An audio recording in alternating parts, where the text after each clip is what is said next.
నమస్తే, welcome to question hour. నేను Hima. Iran war లో సీజ్ ఫైర్ ఉందా లేదా? సీజ్ ఫైర్ ఇజ్రాయెల్ కు నచ్చడం లేదా? అమెరికా మాట ఇజ్రాయెల్ వినడం లేదా? ట్రంప్ బలవంతంగా కాల్పుల విరమణకు ఒప్పుకున్నారా? అసలు సీజ్ ఫైర్ అన్నారు, అది ఎందుకు అమలు కావడం లేదు? ఎందుకు బాంబు దాడులు జరుగుతూ ఉన్నాయి అన్న అనుమానాలు కలుగుతూ ఉన్నాయి. ఎందుకంటే ఇరాన్ అమెరికా మధ్య ఇజ్రాయెల్ మళ్ళీ పుండి మీద కారం చల్లినట్టుగా దాడులకు తెగబడుతోంది. సీజ్ ఫైర్ ఇష్యూ కాస్త మొదటికి వచ్చే ఛాన్స్ ఉందంటున్నారు. అయితే శాంతి వాతావరణం తాత్కాలికంగా కనిపించిన లెబనాన్ పై ఇజ్రాయెల్ దాడులతో పరిస్థితి మళ్ళీ మొదటికి వచ్చిందంటున్నారు. ఎలా అంటే వాషింగ్టన్ తో ఒప్పందం షరతులకు లోబడి హర్మూజ్ ను ముందు తెరిచిన టెహ్రాన్ లెబనాన్ లో దాడులకు ప్రతిగా హర్మూజ్ ను మూసేసింది. అంతేకాదు సీజ్ ఫైర్ డీల్ నుంచి తప్పుకుంటామని వార్నింగ్ ఇచ్చింది. అయితే అమెరికా ఇజ్రాయెల్ వాదనలు మాత్రం వేరేలా ఉన్నాయి. ఒప్పందంలో లెబనాన్ కూడా భాగమేనని ఇరాన్ చెబుతూ ఉంటే అమెరికా ఇజ్రాయెల్ మాత్రం కాదంటున్నాయి. అంతే, ఇరాన్ కూడా గల్ఫ్ లోని పొరుగు దేశాలపై దాడులు చేస్తోంది. అటు ఇజ్రాయెల్ ఇరాన్ పై దాడులు చేస్తోంది. సీజ్ ఫైర్ తర్వాత కూడా అటాక్స్ జరగడం కలకలం సృష్టిస్తోంది. ఇజ్రాయెల్, బహ్రెయిన్, కువైట్, సౌదీ, యుఏఈలపైకి క్షిపణులు, డ్రోన్లు దూసుకువెడుతున్నాయి. ఇరాన్ లోని లావన్ దీవిలో ఉన్న ఆయిల్ రిఫైనరీపై జరిగిన దాడిపై అమెరికా స్పందించలేదు. ఇప్పుడు హెజ్బుల్లా కూడా సీన్లోకి వచ్చింది. ఎందుకంటే దాడుల బాధితుల్లో ఒక్కటైన హెజ్బుల్లా కూడా శాంతి చర్చలు కావాలంటుంది. ఇజ్రాయెల్తో ఒప్పందం కుదిరేలా మధ్యవర్తులు చర్చలు జరిపేందుకు అవకాశం ఇస్తామని హెజ్బుల్లా ప్రకటించింది.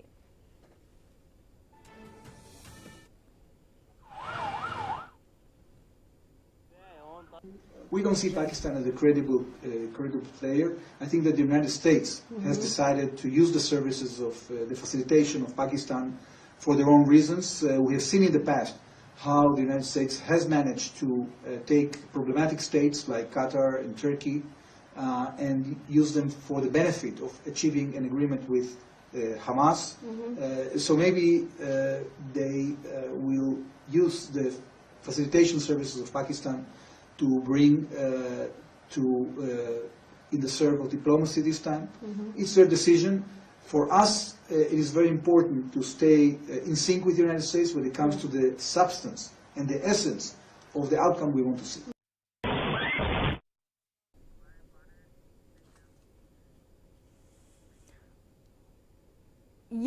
ఎవరితో చర్చలు జరపాలి? ఎందుకు సీజ్ ఫైర్ వివాదంగా మారుతోంది? ఒప్పందాన్ని ఉల్లంఘించింది ఎవరు? హెజ్బుల్లాపై ఇజ్రాయెల్ ఎందుకు దాడులు చేస్తుంది? ఇజ్రాయెల్ ను అమెరికా కంట్రోల్ చేయడం లేదా? ఇజ్రాయెల్ హెజ్బుల్లా మధ్య డీల్ కుదిరేనా? ఇజ్రాయెల్ లెబనాన్ ను లేపేస్తుందా? సో మొత్తంగా మాట్లాడదామాట. ఇరాన్ తో సీజ్ ఫైర్ ఒప్పందం చేసుకున్నాక లెబనాన్ తో ఎందుకు కవర్ చేయలేకపోయిందా? లేకపోతే డబుల్ స్టాండర్డ్స్ తీసుకున్నారా? అసలు ఎవరు ఈ సీజ్ ఫైర్ ఉల్లంఘన ఎవరు ఉల్లంఘించారు? మాట్లాడదాము. తాడిశెట్టి పశుపతి గారు సీనియర్ రాజకీయ విశ్లేషకులు జాయిన్ అయ్యారు. నమస్తే అండి పశుపతి గారు. నమస్తే. ఇరాన్ తో 2 వారాల తాత్కాలిక సీజ్ ఫైర్ ఒప్పందం తర్వాత నిన్న లెబనాన్ తో కూడా లెబనాన్ పై ఒక్కసారిగా కూడా దాడులు చేశారు. మొత్తంగా కూడా అక్కడికి 250కి పైగా టార్గెట్స్ కి ఇది చేశారు. చాలా వరకు కూడా చనిపోయిన పరిస్థితి, వేలాది మంది గాయపడ్డారు. అసలు ఏంటి డబుల్ స్టాండర్డ్స్ పాటించిందా ఇజ్రాయెల్? ఇక్కడ అమెరికా దీని వెనక ఉండి మొత్తంగా చేసింది. ఇప్పుడు హర్మోజ్ జలసంధి కూడా మూసేసింది అటు ఇరాన్. గారు, ముందుగా ఐ న్యూస్ వీక్షకులకు మీకు గుడ్ ఆఫ్టర్నూన్. ప్రధానంగా సీజ్ ఫైర్ ఒప్పందం అంటున్నారు. ఒప్పందము మొన్నటి వరకు రాత్రికి రాత్రి మేము కూడా 2 గంటలు సుదీర్ఘమైనటువంటి చర్చలు పాల్గొన్నాము. నేను అదే చెప్పాను ఆ రోజు కూడా. ట్రంప్ గారు ఎప్పుడు ఏ నిర్ణయమైనా తీసుకోవచ్చు, ఇంకా మొత్తము ప్రపంచ పటంలోనే ఇరాన్ ఉండదు, ఇంకా ఆ నాగరికతని నాశనం చేస్తామని అన్నటువంటి వ్యక్తి ఏదో పాకిస్తాన్ బూచిగా పెట్టేసి మేము 2 వారాలు సీజ్ ఫైర్ చేసినామని అంటున్నారు. ఇరాన్ కూడా ఎక్కడేమి వాళ్ళు యుద్ధ విరమణకో లేకపోతే పాక్షికమైనటువంటి విరమణకో వాళ్ళు కూడా ఎక్కడేమి ఒప్పుకోలేదు. అంటే వాళ్ళు చేస్తున్నటువంటి ఆలోచన విధానం అది ఇజ్రాయెల్ కు ఇరాన్ కు మధ్య జరిగినటువంటి యుద్ధంలో ఈయన తలదూర్చాడు.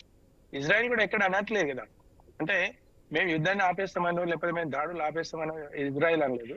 ఇజ్రాయెల్ పైన మేము కూడా ఇజ్రాయెల్ కానీ అమెరికా మిత్ర దేశాలు కానీ అమెరికా స్థావరాల పైన మేము ఆపేస్తామని ఇరాన్ కూడా ఎక్కడ అనలేదు. అంటే ఈ ఒరబడిని చూసినప్పుడు అంటే పాక్షికమైనటువంటి వన్ సైడ్ లవ్ ఎలా ఉంటుందో ఇప్పుడు ఇది కూడా అలాగే ఉంది. అందుకని ఒకవైపు మేము యుద్ధ విరమణ పాక్షికంగా చేస్తూ ఉంటున్నాము, లేకపోతే టైమింగ్ 2 వారాలకు అనుకుంటూనే మళ్ళీ చేస్తున్నటువంటి క్రమంలో అవన్నీ కాంప్రమైజ్ లేకుండా, లేకపోతే వాళ్ళ కమిట్మెంట్స్ కు ఫెయిల్యూర్స్ అనేది చెప్పవచ్చు. అదేవిధంగా అంటే అటెన్షన్ డైవర్షన్ కూడా ఉంటుంది ఒక్కొక్కసారి. అప్పుడే నేను 48 గంటల్లో గడువు ఇస్తున్నాను, ఆ తర్వాత నామరూపంలో ఇవ్వకుండా చేస్తామని అంతే ప్రతిఘటనతోని ఇరాన్ కూడా ఆ దేశ పౌరులు మొత్తం ప్రజలు అందరినీ స్ట్రీట్ పైకి తీసుకొచ్చి ప్రొటెక్ట్ చేసుకొని మా మా దేశ ప్రజలు మాపై వెన్నంటున్నారు అని చెప్పుకుంటూనే రకరకాల దండ వైఖరులు ఆడుతున్నటువంటి సందర్భంలో ఎన్నో దేశాలు ఒక కన్ఫ్యూజన్ వాతావరణంలో ఉన్నాయి. అదే వల్ల కూడా జరుగుతుంది. వాళ్ళు లెబనాన్ మీద దాడులు చేస్తారా, లేకపోతే రేపు ఇంకో రోజు రష్యా మీద చేస్తారా, లేకపోతే చైనా మీద చేస్తారా అనేది అన్నీ there is no standard base for the war. అలాంటి పరిస్థితులు క్రియేట్ అవుతున్నాయి. అంటే people are not standing on their words. America కావచ్చు, లేకపోతే ఇరాన్ కావచ్చు. ఇవాళ ఇరాన్ హర్మోజ్ జలసంధిని మూసేసింది అంటే ఇది కూడా ఒక పైశాచికమైనటువంటిది. ఎందుకంటే ప్రపంచ దేశాలు ఎన్నో దేశాలు ఈ క్రూడ్ సప్లైకి, ఆయిల్ చమురు నిల్వలు ట్రాన్స్పోర్టేషన్ కి ఉపయోగపడేటువంటి దాన్ని వాళ్ళ సొత్తు కాదు కదా, వాళ్ళ ప్రాంతం ఉండొచ్చు. కానీ ఇవాళ ప్రపంచంలో ఇవాళ ఒక చిన్న ఎగ్జాంపుల్ చెప్తాను, అంటే సోదరులకు ఒక కనెక్టివిటీ ఉండేటువంటి వెంచర్ కు ఇంకో వెంచర్ కు కనెక్టివిటీ పాత్ ఇవ్వాల్సిందే. అదే విధంగా దాన్ని ఒక పశుపతి గారు అంటే ఒకవైపు అంటే ఇరాన్ నిజమే సొత్తు కాకపోవచ్చు, కాకపోతే ఇంక ఏం చేస్తుంది, నిస్సహాయ స్థితి అయిపోయింది, వాళ్ళ సుప్రీం లీడర్ అంతమయ్యాడు. బట్ ఇంత ఇది వాళ్ళు కోరుతున్నారు, ఒకవైపు కూడా విరమణ ఆపండి, అటు కాల్పులు జరపద్దు అంటూ కూడా అటు రిక్వెస్ట్ చేస్తున్న పరిస్థితి. బట్ అయినా కూడా వీళ్ళు తగ్గట్లేదు కదా. పోనీ ఈరోజు సీజ్ ఫైర్ అన్నారు, వెంటనే కూడా లెబనాన్ పై చేశారు, 100 టార్గెట్స్ ప్లస్ గా చేశారు, 250 మందిగా కూడా చనిపోయారు. అంటే వాళ్ళకి అది మేబీ సపోర్టెడ్ గ్రూప్ అయి ఉండొచ్చు. అంటే ఇప్పుడు లెబనాన్ పైన దాడి చేయడం అనేది అది ఒక అంటే ఒక యాక్సెప్టెన్స్ కాదు వాస్తవానికి. ఎందుకంటే ఇప్పుడు ఎవరికి కూడా ఒక కమిట్మెంట్ లేదనే చెప్పదలుచుకున్నాను నేను. అంటే ఇవాళ అప్పుడే సీజ్ ఫైర్ అంటారు, అప్పుడే దాటిని మళ్ళీ తుంగలోకి దక్కేస్తారు. ఇవాళ ఇండియా పాకిస్తాన్ లాంటి సందర్భాల్లో ఉదాహరణకు ఇది సమయం కాదు అయినా చెప్తున్నాను. అంటే సింధూర్ ఆపరేషన్ లో జరిగినటువంటి తీవ్రమైనటువంటి దాడికి, తీవ్రమైనటువంటి ప్రతిఘటన తర్వాత మళ్ళీ కవ్వింపు చర్యలకు పాకిస్తాన్ ఒక పర్టికులర్ గా మేము కోల్కతా నగరాన్ని టార్గెట్ చేసుకొని చేస్తామని అంటే ఇట్లాంటి ఒక దురాలోచనతో, ఒక సహేతుకమైనటువంటి విషయం కాకుండా వీళ్ళు ఎంతసేపు కవ్వింపు చర్యలు చేయాలి, లేకపోతే అటెన్షన్ డైవర్షన్ చేయాలి, లేకపోతే ఆధిపత్యం చేయాలి, లేకపోతే ఆత్మరక్షణ కోసం చేసేది వేరు, ఆధిపత్యం కోసం చేసేది వేరు. రెండు there are lots of difference. ఆత్మరక్షణ కోసం చేసేటువంటిది ఏంటి, ఆధిపత్యం కోసం చేసేది ఏంటి అనేది చాలా it's a huge difference. So ఈ క్రమంలో లెబనాన్ పైన మూకుమ్మడిగా వందల కొద్ది దాడి చేయడం అనేది that is not an acceptable. అటువంటి క్రమంలో మీరు అన్నట్టుగా అంటే మాకు ఇంకా ఆల్టర్నేటివ్ లేదు అని అనుకున్నప్పుడు దెన్ దే విల్ డూ అనే సమ్ అదర్ వే ఆల్టర్నేటివ్. ఇప్పుడు ఎవరైనా ఒక రూట్ ను ముగిస్తుంటారు అనుకున్నప్పుడు ఇంకొక రూట్ ను వెతుక్కుంటారు. అంటే ఇవాళ శత్రు దేశం నుండి మనకు ఇబ్బందులు పడుతున్నప్పుడు మనం ఇంకా దానికి కౌంటర్ ఎలా చేయాలి అనేది చూస్తారు. కాకపోతే ఇక్కడ ఏంటి అంటే ఇరాన్ కు కూడా వచ్చేటువంటి పెను ప్రమాదం ఏంటంటే వేరే దేశాలతో కూడా వాళ్ళు నిస్సాయ స్థితిలో ఉండేసి వాళ్ళ నిరాదరణ కోల్పోయి వాళ్ళపైన ఇంకా ప్రతీకారం ఎక్కువ తీసుకునేటువంటి ఒక శత్రుత్వం, ప్రతీకారం కంటే శత్రు దేశాలు మిత్రులు లేకపోయినా శత్రువులు ఎక్కువ కోరుకొని తెచ్చుకునేటువంటి పరిస్థితి ఉంటుంది. కాబట్టి వాళ్ళ ప్రాథమికమైనటువంటి ఒక ఇంధనం అవసరం. ప్రతి దేశం ఇవాళ మనుగడ జరగాలి, ట్రాన్స్పోర్టేషన్ జరగాలి, human being day to day transportation లో చాలా ముఖ్యం. అది ఇప్పటికే 40 రోజులు కావస్తుంది యుద్ధం స్టార్ట్ అయ్యి. చాలా దేశాలు ఈ చమురు ఉత్పత్తుల పైన, నిల్వల పైన చాలా డిపెండెన్స్ అయిపోతున్నాయి. కాబట్టి ఆల్రెడీ ఇంపాక్ట్ అవుతుంది, స్టాక్ మార్కెట్ ఇంపాక్ట్ అవుతుంది. సో ఇవన్నీ ఇంపాక్ట్ అయ్యేటువంటి క్రమంలో ఇరాన్ ఆ నిర్ణయం తీసుకోకుండా మిత్ర దేశాలకైనా కనీసం వాళ్ళకు ఒక క్లియర్ చేస్తే బాగుంటుంది. పశుపతి గారు మళ్ళీ మాట్లాడదాం మనం. ఉప్పాల లక్ష్మణ్ గారు కూడా జాయిన్. నమస్తే అండి లక్ష్మణ్ గారు. పాకిస్తాన్ మధ్యవర్తిత్వంతో కూడా 14 రోజుల పాటు 2 వీక్స్ పాటు కూడా ఈ సీజ్ ఫైర్ ఒప్పందానికి అయితే వచ్చారు. బట్ అప్పుడు ఇంక్లూడ్ లెబనాన్ అంటూ కూడా అటు పాకిస్తాన్ చెప్పింది, అంటూ ఇరాన్ చెప్తోంది. ఇప్పుడు అసలు ఇజ్రాయెల్ ప్రధాని బెంజమిన్ నెతన్యాహు కానీ అటు అమెరికా కానీ మీ అసలు లెబనాన్ మా లిస్ట్లో లేదు ఈ సీజ్ ఫైర్ కి సంబంధించి కూడా ఇటు వీళ్ళు చెప్తున్న పరిస్థితి. సో ఎవరు ఇక్కడ కరెక్ట్ అంటారు? ముఖ్యంగా కూడా ఇప్పుడు లెబనాన్ కాదు అని చెప్పారు, లెబనాన్ పై దాడి జరిగింది, 100 టార్గెట్స్ గా కూడా మొత్తంగా జరిగింది, 250 మందికి పైగా కూడా చనిపోయిన పరిస్థితి. సో ఇప్పుడు అమెరికా ఇక్కడ ఈ డబుల్ స్టాండర్డ్స్ మెయింటైన్ చేస్తుంది అనుకోవాలా? ఇప్పుడు అమెరికాకు స్టాండ్ అంటూ లేదు, డబుల్ స్టాండ్ ఏముంది, ఏ స్టాండ్ లేదు. ఏ రోజుకి ఆ రోజు ఏం మాట్లాడతారో ఏం నిర్ణయాలు తీసుకుంటారో వాళ్ళకే తెలుసు, మనం అన్ని చూస్తున్నాం. ఒకటేంటంటే ఇజ్రాయెల్ లెబనాన్ ఇష్యూలో వాళ్ళు ఏదైతే 10 అంశాలు పెట్టారో ఇరాన్ వాళ్ళు, అందులో ఆ అంశం అయితే లేదు, ఏది లెబనాన్ అంశం అయితే లేదు. సో దాని అవకాశంగా తీసుకున్నారు. సరే ఇజ్రాయెల్ వాళ్ళు లెబనాన్ ఉన్న వ్యవహారము దాడులు చేశారు. కానీ ఒకవైపు శాంతి చర్చలు జరుగుతూ ఉన్నప్పుడు ఇప్పుడు ఇజ్రాయెల్ కోసమే కదా అమెరికా యుద్ధం చేస్తున్నది. అమెరికాకు ఇరాన్కు యుద్ధం కాదు ఇది. ఇజ్రాయెల్కు అమెరికాకు కాదు, ఇజ్రాయెల్కు ఇరాన్కు యుద్ధం అది. దానికి ఇజ్రాయెల్ సపోర్ట్ చేస్తూ అమెరికా డామినేట్ చేస్తూ ఆ యొక్క ఇరాన్ తమ కంట్రోల్లోకి తీసుకోవాలనే ప్రయత్నం చేస్తుందన్నమాట నిజమే. కానీ ఇరాన్ ఏం భయపడలేదు, చాలా తీవ్రంగా ఎదురుదాడి చేశారు. సంవత్సరమైనా మేము యుద్ధం చేయగలుగుతామని చెప్పారు. అమెరికాకు సంబంధించిన అనేక విమానాలు కూల్చారు, కొన్ని స్థావరాలు నాశనం చేశారు, ఎయిర్ బేసెస్ గల్ఫ్ కంట్రీస్ లో ఉన్న ఎయిర్ బేసెస్ మీద దాడులు చేశారు. సో ఇక్కడ చివరకు విధి లేని పరిస్థితుల్లో గల్ఫ్ కంట్రీస్ నుంచి తీవ్రమైన ఒత్తిడి ట్రంప్ పైన రావటం వలన, అలాగే అమెరికాలో కూడా ప్రజలు వ్యతిరేకించి రోడ్ల మీదకి రావడం, ఎందుకంటే ధరలు విపరీతంగా పెరిగిపోవడంతో వాళ్ళు కూడా రోడ్ల మీదకి రావటము ఇవన్నీ గమనించి కాస్త తగ్గి సరే 2 వారాల పాటు యుద్ధం విరమిస్తున్నాము, చర్చలకు సిద్ధం అన్నాడు. సరే పాకిస్తాన్ ముందుకు వచ్చింది. పాకిస్తాన్ లో రేపు అంటే 10వ తేదీన చర్చలు జరుగుతాయి అని అనుకున్న సందర్భంలో తీవ్రమైన భీకర దాడులు ఏదో నార్మల్ గా జరిగాయి అంటే అది వేరు, ఇంకా ఆపలేదు, జరుగుతున్నాయి. దాడి చేశారు, దారుణంగా దాడి చేశారు. మరి చేసినప్పుడు దాన్ని ఇరాన్ ఖచ్చితంగా ప్రస్తావన చేస్తుంది కదా. ఒకవైపు ఇక్కడ చర్చలు జరుగుతుంటే మళ్ళీ అక్కడ దాడి చేయటం వలన దాని యొక్క పరిణామాలు అందరికీ చుట్టుకుంటాయి కదా. ఇప్పుడు జలసంధిని తెరవమన్నారు, ఒప్పుకున్నారు. సరే వాళ్ళు ఏదో ట్యాక్స్లు వేస్తామన్నది వేసుకోవచ్చు. కానీ ఏం చేశాడు ఇతను, ఇరాన్ చుట్టూ సైన్యం మోకరించి ఉంది, అణ్వాయుధాలు మన యుద్ధ సామాగ్రి కూడా అక్కడ చేర్చాడు. ఎవరు? ట్రంప్. వాళ్ళని భయపెట్టాడు, చూడు రాత్రికి మేము లేపేస్తాం, మీ నాగరికతను నాశనం చేస్తాం అన్నాడు. చివరకు మాట మార్చుకున్నాడు.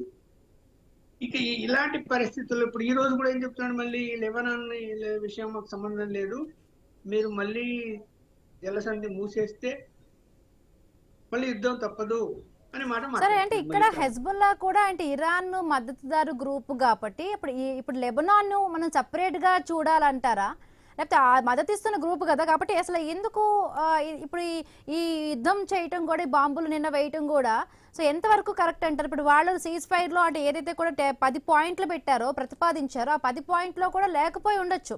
కాకపోతే ఇప్పుడు లెబనాన్ అంటే హెజ్బుల్లాతో గ్రూప్ కాబట్టి ఇరాన్తో అంటే దానికి సంబంధించి సపరేట్ గా చూడాల్సిన అవసరం ఉందంటారా? ఇప్పుడు వాళ్ళకి బుద్ధి ఉండాలమ్మా, అమెరికా కానీ ఇజ్రాయెల్ కానీ. ఒకవైపు ఇవాళ ప్రపంచ దేశాలన్నీ ఆయిల్ కి సంబంధించినటువంటి ఎగుమతులు దిగుమతుల విషయంలో గగ్గోలు పెడుతూ ఉంటే, ఒక దారికి అంటే శాంతి చర్చలు జరుపుకొని దాని యుద్ధం ఆపేసుకోవాలని అనుకున్న వాళ్ళు ఎవరైనా కూడా లెబనాన్ మీద మళ్ళీ దాడి చేయొచ్చా? అది ఒక అండర్స్టాండింగ్ మీద దాన్ని ఏ దాడులు చేయకుండా అమెరికా కానీ ఇజ్రాయెల్ కానీ సైలెంట్ గా ఉండాలి, ఉండి చర్చలు జరుపుకోవాలి.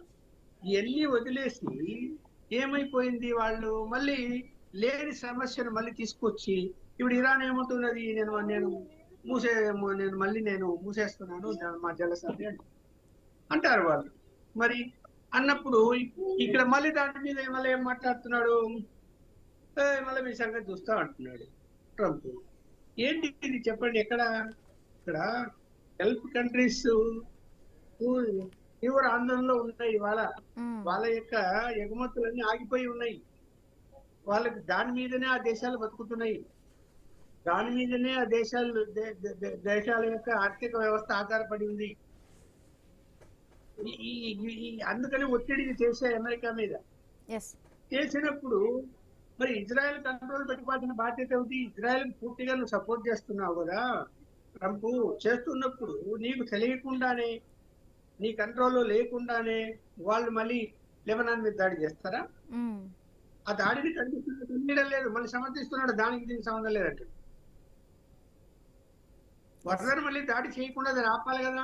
మ్మ్. ఆ ప్రయత్నం ఏమైనా చేస్తే ఇజ్రాయెల్ మళ్ళీ భయపడతాడు. ఓకే ఇది ద్వంద్వ వైఖరి లో ఇక్కడ ఇప్పుడు జలసంధి మూసివేస్తే మళ్ళీ ఎన్ని సమస్యలు వస్తాయమ్మా? మ్మ్. భారతదేశానికి కూడా ఇబ్బందులు వస్తాయి. అవును మన దేశ పరిస్థితి కూడా అలాగే ఉంటది. రైట్. పశుపతి గారు, రైట్, అంటే ఇజ్రాయెల్ స్వతంత్రంగా నిర్ణయాలు తీసుకుంటుంది, అమెరికా అంటే మా దేశంతో కూడా సంబంధం లేదు అంటూ ట్రంప్ అటు అమెరికా నుంచి వస్తున్న స్పందన. ఇంకొకటి ముఖ్యంగా కూడా ఇప్పుడు అమెరికా పాత్ర ఇప్పుడు ఈ దాడుల వెనక ఎంత ఉండొచ్చు అంటారు? ఇప్పుడు ప్రధానంగా అమెరికా ఏం చేసింది అంటే ఇజ్రాయెల్ ఇరాన్ మధ్యన ఉన్నటువంటి యుద్ధానికి వీరికి ఇజ్రాయెల్ కు తోడై ఇరాన్ దెబ్బతీయాలి, ఇరాన్ ని అధిగమించాలి, దాన్ని ఆధిపత్యం పొందాలనేటువంటి అవకాశవాద రాజకీయంతో ఇన్వాల్వ్ అయింది. సరే, ఒక దేశం మిత్రత్వం ఉండడం సహజం. అదే నిజంగా ఇబ్బందికర పరిస్థితులు ఉన్నప్పుడు ఇప్పుడు అదే కనుక ఎక్కడ కూడా ఒక అమెరికా నేను యుద్ధం విరమిస్తున్నాను, పాక్షికంగా సీజ్ ఫైర్ చేస్తున్నాను అని అనుకుంటున్నప్పుడు మరి ఇజ్రాయెల్ కూడా ఎందుకు స్టేట్మెంట్ ఇవ్వలేదు? ఇక్కడే ఆలోచించాలి. అంటే ఇదంతా అటెన్షన్ డైవర్షన్ లేకపోతే డీవియేషన్ ఆఫ్ ద కమిట్మెంట్స్, ఈ రెండు జరుగుతున్నాయి. ఇక చాలా ప్రస్ఫుటం ఉంటుంది. అంటే మిత్రదేశం అమెరికాతో ఏ సంబంధం లేకుండా మరి ఎందుకు వచ్చాడు? అమెరికా ఇరాన్ తో ఎందుకు గొడవ పెట్టుకుంటున్నాడు? ఇజ్రాయెల్ స్నేహం కోసం చేస్తున్నాడు. మరి ఇజ్రాయెల్ ఏమంటుంది ఇప్పుడు? అమెరికాతో నాకు సంబంధం లేదు మనం అంటున్నాడు. That is not the fact. World ప్రపంచం మొత్తంలో ఎవరిని అడిగినా చెప్తారు ఇజ్రాయెల్ కోసమే అమెరికా చేస్తుంది. దాని వెనకాల కొంత స్వార్థపూరితం అమెరికాకు ఉండొచ్చు. కానీ జస్ట్ ఒక యుద్ధంలో ఎంట్రీ ఎందుకు ఇచ్చింది అంటే Israel, because of the Israel. ఆ ఇజ్రాయెల్ ఇవాళ ఆ సీజ్ ఫైర్ కు తూట్లు పొడిచేసింది, వాళ్ళని కాదంటుంది అనడం ఇది. ఇంకొకటి అంటే గతంలో కూడా ఈ సీజ్ ఫైర్ ఒప్పందాలు జరిగాయి కదా సార్, అంటే 2024లో కూడా అంటే గాజా లెబనాన్ అయితే ఈ ఒప్పందాలు జరిగినాయి, మళ్ళీ సేమ్ ఇప్పుడు అదే సీన్ రిపీట్ అయింది అనుకోవాలా? ఎస్, తప్పకుండా. ఎందుకంటే గత అనుభవాలను చూసుకొని వీళ్ళు నమ్మడం కూడా అంతే మూర్ఖత్వం అంటే ఒక వ్యక్తిని నమ్మాల్సి వస్తుంది పరిస్థితులను. ఎందుకంటే ఒక శాంతికి కోరుకోవాలి అని అనుకున్నప్పుడు నమ్మాల్సి వస్తుంది. నమ్మించేసి మళ్ళీ వెన్నుపోటు పొడుస్తామని అంటే అది ఏ దేశమైనా కావచ్చు. అంటే గతంలో ఇప్పుడు ఇరాన్ ఏదైతే బాధపడుతుందో, ఇరాన్ యొక్క అధ్యక్షుడు వేలాది మందిని ఒక నిరంకుశ పాలనతోనే చేసినప్పుడు అక్కడి ప్రజలు ఎంత బాధపడ్డారో ఆ దేశ ప్రజలే వర్ణనాతీతమైనటువంటి అనుభవాన్ని వాళ్ళకు ఉంది. రేపు 10వ తారీఖున ఆఫ్ఘనిస్తాన్ లో సంథింగ్ ఇస్లామాబాద్ లోనే ఎక్కడో ఉంటుంది అంటున్నారు. దీనికి సంబంధించి చర్చలకు సంబంధించి రెండు దేశాలు కూడా రావాలన్నారు. బట్ ఇప్పుడు తాజాగా జరిగిన ఈ లెబనాన్ పై దాడి జరిగిన తర్వాత కూడా ఇప్పుడు అక్కడికి వెళ్ళి దీనికి సంబంధించి మాట్లాడే చర్చలు జరుగుతాయి అంటారా అసలు? అంటే ఇప్పుడు ఒకటి అంటే ఎవరో ఒకరు శత్రుత్వం ముందు కొంచెం వీగిపోయింది అనుకోండి, ఇరాన్ కొంచెం కాస్త తగ్గింది అనుకోండి, ట్రంప్ ఏమో ఇంకా ఆధిపత్యం చూపిద్దామని చూపిస్తాడు. అదే విధంగా ఇరాన్ ఏమాత్రం కూడా తగ్గకుండా ఉండడం వల్ల నేను ఎటు వెళ్ళాలి అనేటువంటి దారి నాకు తెలియకుండా అటెన్షన్ డైవర్షన్ తోనే సీజ్ ఫైర్ చేయడం వల్ల కొంత రిలాక్సేషన్ ఉంటుంది నేచురల్ గా. మీరు నేను కొట్లాడుకున్నా కూడా ఓకే మన విరమిస్తున్నాం, కొట్లాడవద్దు అండి కూర్చున్నాం అంటే శాంతి సామరస్యం కోసం మన ఇద్దరం ఎక్కడో ఉండాల్సి వస్తే కలవాల్సి వస్తాయి. ఆ కలిసిన సమయంలో వీళ్ళు వెన్నుపోటు పొడుస్తామని అంటే కాదు కదా. సో దీనికి అందుకే నేను ఏమంటున్నాను, ఒక ప్రపంచ స్థాయిలో ఇవాళటి అంటే గత రాజులు లేకపోతే ఇంకా వేదాలు ఏదో కావు కదా, ఈ రోజులు మారాయి. నవీన యుగంలో ఉన్నాం మనం. ఏదో దేశాలతోని ఒక ఎన్నో సార్క్ కంట్రీస్ ఉన్నాయి, లేకపోతే నాటో కంట్రీస్ ఉన్నాయి, ఐక్యరాజ్య సమితి ఉంది. ఇవన్నీ కూడా చూసినప్పుడు నాకు ఏం బాధ అనిపిస్తుంది అంటే ప్రపంచంలో కొట్లాడుతుంటే చూస్తున్నారే తప్ప ప్రేక్షక పాత్ర వహిస్తున్నారు తప్ప వారిని ఎవరికి సర్ది చెప్పేసి ఒక కమాండబుల్ ఒక లీడర్షిప్ లేకపోతే ఒక పెద్దన్న లాగా అనే వాళ్ళే లేకుండా పోవడం అనేది చాలా చాలా బాధాకరమైనటువంటి విషయం. ఇది జరగరాని సమస్య. అదేవిధంగా ఇప్పుడు సోదరుడు అంటున్నారు, గల్ఫ్ కంట్రీస్ కు పెద్ద సమస్య వచ్చింది. ఎందుకంటే వాళ్ళ ప్రొడక్షన్ మాత్రం వాళ్ళు ఆయిల్స్ ను అమ్ముకోనే వాళ్ళ కంట్రీస్ ఎగ్జిస్టెన్స్ ఉంటుంది, లేకపోతే వాళ్ళ గ్రోత్ ఉంటుందని. అట్ ద సేమ్ టైం వాళ్ళు కొద్ది రోజులు అమ్మకపోయినా బతుకుతారు.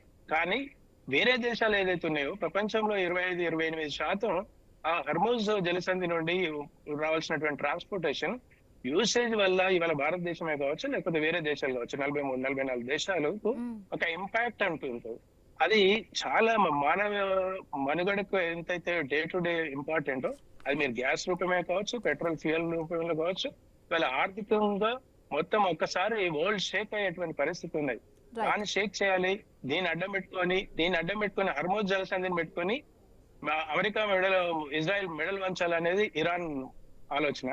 మీరు హర్మూజ్ని కనుక తేవకపోతే నేను మిమ్మల్ని ఎంతటికైనా మీ ప్రపంచ పటంలోనే మీ నాగరికత లేకుండా, మీ మ్యాప్ లేకుండా చేస్తా అనేది ఆయన. అంటే ఇటువంటి పరిస్థితుల్లో హర్మూజ్ మీద ఎంతో కొంత అన్ని దేశాలు ఒక మూకుమ్మడిగా కొంత పట్టు సాధించకపోతే భవిష్యత్తులో ఇంతకు 200 రెట్లు ఇరాన్ ఆంక్షలు విధించేటువంటి సమయం కూడా ఉంటుంది. అది కూడా ప్రపంచంలో ఉన్నటువంటి వేరే మిత్ర దేశాలు కూడా బ్రిటన్ ఇనిషియేటివ్ తీసుకొని ఏదైతే ఫాలో అయిందో, ట్రై చేసిందో, ఇనిషియేటివ్ తీసుకుందో, దాన్ని ఇంకా పకడ్బందీగా చేసేసి వాటికి ఇరాన్ కి కూడా కొంచెం చెప్పాల్సిన బాధ్యత వీళ్ళందరిపైన ఉందని తెలియజేస్తున్నాం.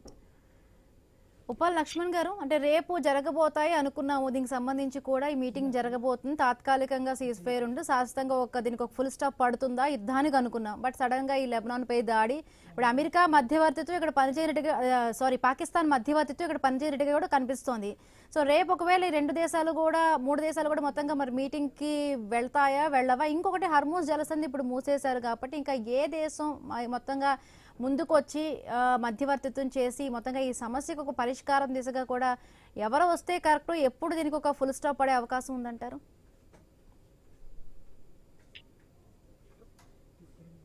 ఫుల్ స్టాప్ పడాలంటే అమెరికా, ఇరాన్ 2 దేశాలు కూడా ఒకే మాట మీదకి రాగలిగితే ఫుల్ స్టాప్ పడుతుంది.